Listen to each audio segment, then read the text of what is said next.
welcome to another edition of Sit Down with the Director. I'm Robin Phillips, and we're here again today with our Director of Schools, Mr. Bobby Cox. Bobby? Hello, how are you, Robin? I'm great. How are you? Doing well. Great. Okay, and today we are winding down in the, I guess, do you know how many days are left in school? I don't. I think we've got 2 or 3 weeks left. We've got about 3 weeks left, Okay. according to my students. 14 days, and I guess I don't know, somewhere along in there, 10 to 14 days. And everybody loves this time of the year and is ready to get towards summer. We got lots to do before then. Of course, we're finished with testing. All right. All those tests have been boxed up and sent back. Well, they're in the midst of being boxed up. I think all the answer documents have been boxed up and sent back, and now just some of the ancillary materials should go back in the next day or so, and hopefully we'll be through with that. And that worked out really well this year. You know, last year we didn't get to test because of the online issues, but paper pencil worked out well this year. Next year there'll be some grade levels at the high school and subject areas going into online. So. Okay, great. And we might want to announce that those grades may or may not be back in time to be on report cards. Right. What we're told is they're supposed to be back the week of May 22nd, which is outside of the window that would be used on the report card.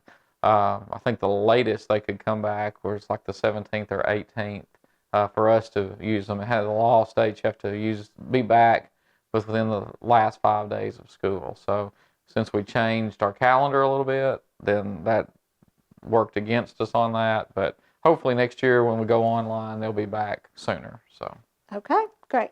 Well, there's lots of stuff going on at the end of the year, of course. I'm sure people are having field days and field trips and parties and all kinds of things. But we also have lots of celebrations with graduations. And the kindergarten graduations, 8th grade and 5th grade graduations will all be according to your school schedule, right? Right, they will. So they would need to double check with their school to find out when that is if they are not sure yet when that event will happen. Right, yeah. And then we have our high school graduation, which will be on May the 26th. That's right, 26th, I think at 6 p.m. At Nunley Stadium. And hopefully the weather will be good and won't have any storms or anything like that. But then we'll graduate the class of 2017. Okay, well, and that's going to be a wonderful occasion, I know, for all those folks. And then that would be our last official item on our calendar for this year. That's right. Okay. After we get that through, then the school is, I guess, officially out after that. So. Okay, great. We also, I know, needed to announce again, in case people didn't remember, that we have converted a couple of days at the end of the year for professional development days. So could you talk a little bit about that? Right. The 23rd and 24th will now be professional development days. So students will not come on those days, but teachers will. We'll be working toward next year, and we were able to convert 2 of those days through the commissioner's office from our calendar. So the students will come on the 22nd. That will be their last full day of school for this year, I guess you would say. And then on the 25th is the abbreviated day, and they'll come back and get report cards. But the 23rd and the 24th will be teacher work days. Okay. So, and on that last day of school or sometime thereafter, then they're going to get their report cards when they pick them up, of course, and then at that point they'll probably find out either on the report card or early in the summer about their placement for next year, their assignment for next year. Right. A lot of schools used to post those, and I think they've kind of moved away from that. They'll either include that information in the report card when you get that, or a letter will be sent after school is out to be able to know which class you're in for next year, start working with that teacher, school supplies, things of that type. So they'll get that information hopefully on the 25th. Okay, so short break, and then we'll be ready to start next year with a new group, new registration, and all that sort of thing. That's right. And I do think we were going to announce too that we might be having online registration, or we're working toward online registration instead of paper pencil registration, at least to some degree for next year. Right. We are working to get all of those that large packet of information in an online format, so that hopefully parents could get that, fill that out prior to coming. We are, not guaranteeing that that's going to happen, but we're working diligently toward that. So there will probably be some paper pencil registration that you'll have to complete for the 17-18 school year, but our goal is to get as much online as we can so that parents can take care of that, and that cuts down on the paper that we have to manage as well. So Katrina Haley's working on that, and that's quite extensive. That's a big packet of information. Yes, yes. And that is just a reminder for folks that have not been on the website a lot. The Warren Schools website is a really good tool. It gives you like the testing calendar will be for next year when we know that.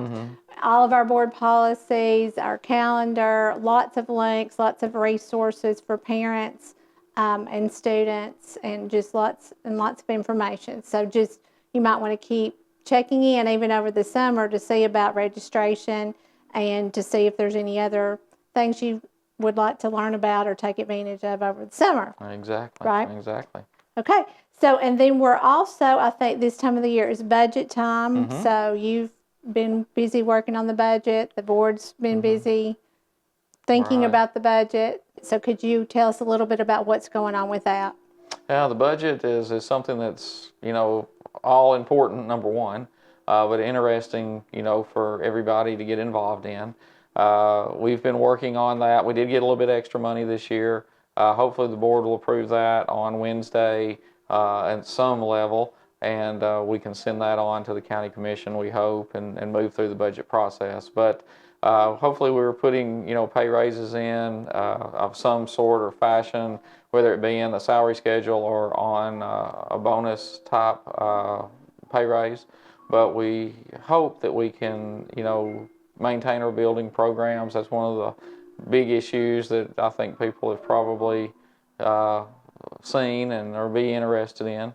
We also have a 7% increase in insurance, so we'll have to factor that in and how we manage that cost, and then just all the costs that continually go up and run the school system. So very interesting time of year. Right, and I think it might be helpful for people that aren't really familiar with all this to understand that type of stuff all has to come out of our state and local funds. Right. Then we also get some federal funds, and I know it's been in the paper lately that some of that funding has been cut. That wouldn't affect like insurance and those things so much. It's more of a position services and, directly it's more positions, professional development, things of that type. So we have cut some positions in schools, but trying to keep our teaching staff intact as much as possible.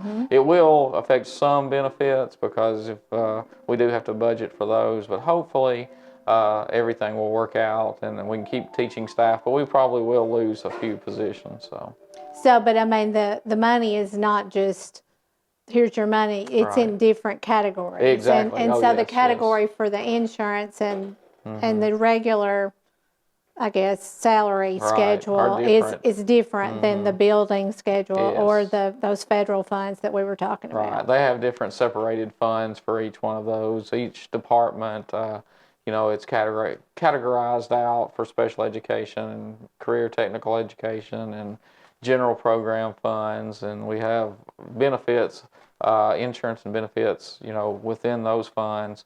So it's pretty extensive budget, about a $51 million expenditure budget a year. So it's something that we have to look at pretty closely and, maintain the best that we can with limited funds. Seems like we're always asked to do more with less, but that's just the way it works. So we'll continue to do that. Okay.